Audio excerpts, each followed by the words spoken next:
Hello, my beautiful friends. So today is Love Sunday, the last of the Advent candles, if you're lighting them. So there's the first week was a purple candle or a blue candle, depending on your tradition, and that is the hope candle. And the second week is also a purple candle, and that is the peace candle. The third candle is pink, or a different color if you're using blue. And that is the joy candle. And then this week's candle is purple or blue, and it is the love candle. And so, and I was so fortunate. It's so cold here. It's, I don't know, like real feel 4, pretty insane. I was supposed to go hiking today, and then I was supposed to go caroling tonight, but I canceled both of those because I have a responsibility to make sure people are safe, and I can't guarantee their safety on the trail because it's a sheet of ice. And it's really cold, and I lead new hikers who may not have experience backpacking or hiking, and may not know how to do base layers, and they probably don't have crampons or, the right kind of equipment to hike in ice. So I didn't go hiking, and then caroling, we were going to go at night. It was going to be even colder, and a lot of older folks like to go caroling, so I didn't want them to feel conflicted, and then try to come out when they should be inside. So we didn't do those two things, but we did watch A Christmas Carol, the 1951 version, and drank wassail, which my husband made, which was delicious. But I didn't get to physically go to church, but fortunately my church that I've been going to has streams their service, so I could follow along. And I light my Advent candles every day, but I lit them during church, like they were lit in the church. And, it's something to see all 4 of them lit together. And then, some Advent I keep saying calendars, but I mean candles. Some Advent wreaths have a Christ candle in the middle, which will be lit on Christmas Day. My little bowl isn't big enough for one of those, so I'll light a separate candle to be the Christ candle on Christmas Day. But as I was watching the candles, I thought they always look so pretty together, and they're really a sight to behold. But then I was thinking, nerd right here. So I was nerding out, and I was thinking about the candles. So the first candle, and I'm going to put a picture up here so that you can see what my wreath looks like.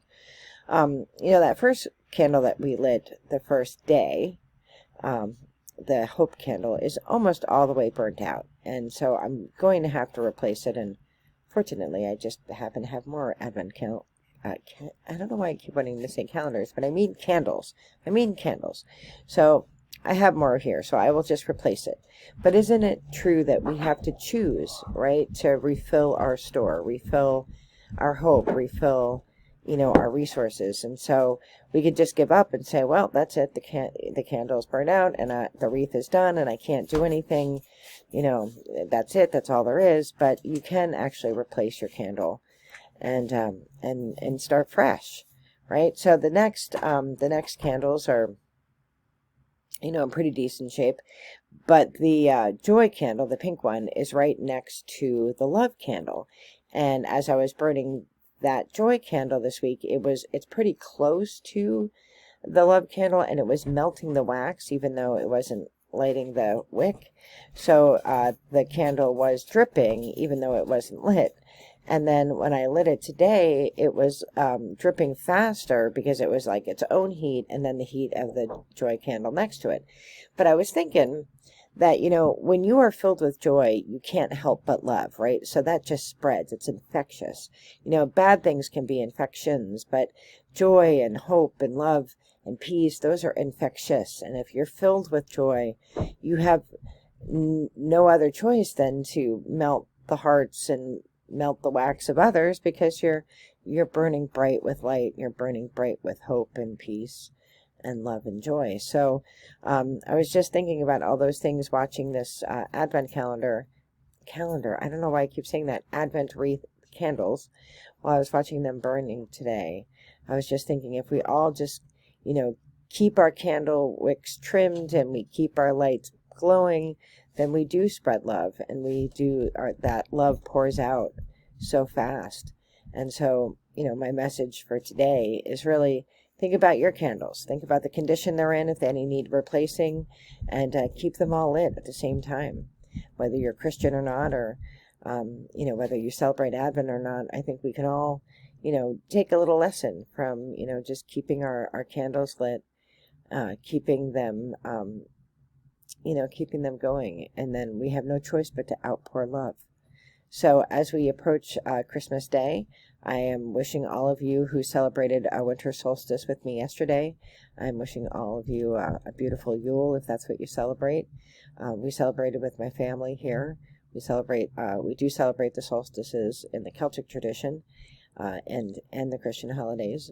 So it was great. We had really just good time, good food, and you know, great way to spend the shortest day and the longest night.